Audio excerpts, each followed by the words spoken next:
Hai, gua kembali. Oke, jadi di video kali ini gua mau sedikit bercerita tentang permasalahan hati. Bicara tentang permasalahan hati berarti bicara tentang suatu keadaan di mana hal-hal yang sedang terjadi dalam kehidupan kita itu belum bisa diterima oleh perasaan hati kita, entah itu masalah hubungan ataupun masalah yang lainnya. Biasanya, keadaan ini terjadi karena hati kita belum siap menerima semuanya. Jadi, ketika hal yang tidak diinginkan itu muncul, otomatis akan membuat kita benar-benar merasakan yang namanya patah hati tadi. Dan dalam mengatasi masalah ini pun, setiap orang pasti mempunyai cara tersendiri untuk mengobatinya, termasuk gua. Meskipun harus melalui beberapa proses yang sulit, tapi dengan niat dan perasaan yang ikhlas, otomatis patah hati itu akan perlahan hilang dengan sendirinya. Oke, yang pertama yang gue lakuin untuk mengatasi masalah ini adalah dengan cara rebahan santai, ditemani cemilan sambil merenungi semuanya.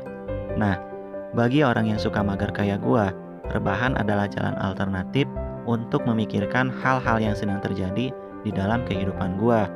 Dalam cara pertama ini, gue cukup merenungi kesalahan-kesalahan yang gue lakukan dan mulai berpikir kenapa gue melakukannya dan gimana gue harus menyikapinya. Karena sudah pasti, semua orang tak ingin hal-hal buruk terjadi dalam kehidupannya. Untuk itulah, kenapa kita harus berusaha keras agar ketika kita tertimpa suatu masalah karena kesalahan kita sendiri itu, jangan sampai terjadi lagi di masa yang akan datang. Nah, ketika gue udah mulai sadar ke situ, gue cukup introspeksi diri, gak perlu pikir panjang, dan pastinya gue harus berusaha agar tidak melakukan kesalahan yang sama yang membuat gue merasakan patah hati lagi nantinya. Yang kedua adalah dengan mencoba berbaur dengan orang lain. Dalam kata berbaur ini, berarti kita gak mengurung diri sendiri untuk menyikapi masalah patah hati yang kita hadapi. Percaya atau tidak, mengurung diri hanya akan membuat keadaan semakin memburuk. Karena dengan mengurung, kamu hanya akan fokus pada satu hal yang membuat kamu benar-benar down.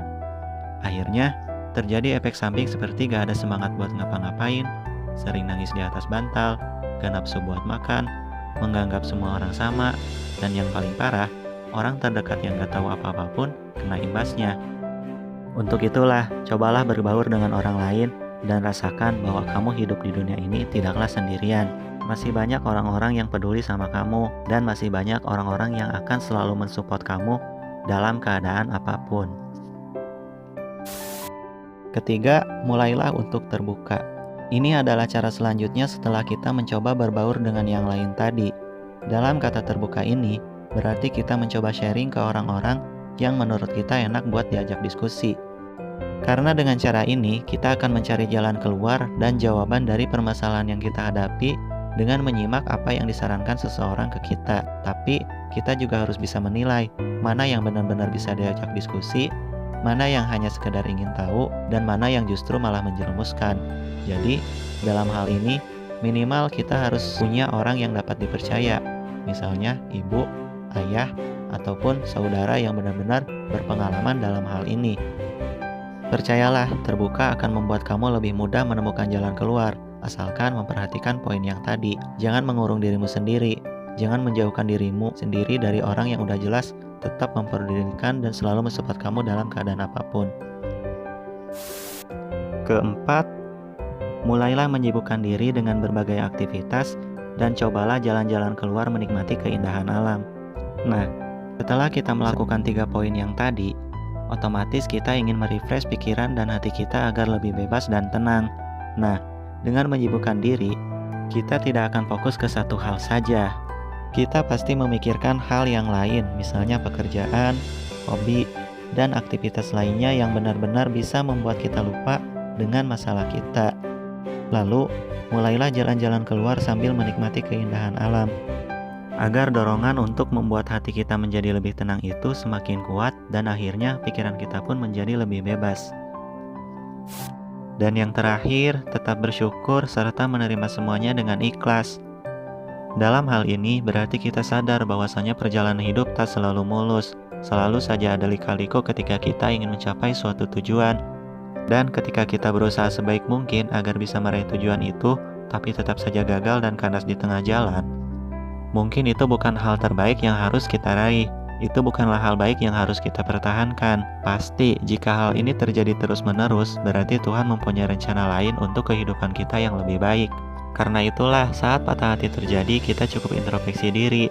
Tidak perlu menyalahkan keadaan, tetap bersyukur, dan tetap menerima semuanya dengan ikhlas. Tentunya, juga jangan berhenti berdoa, serta berusaha untuk mencapai tujuan yang lainnya.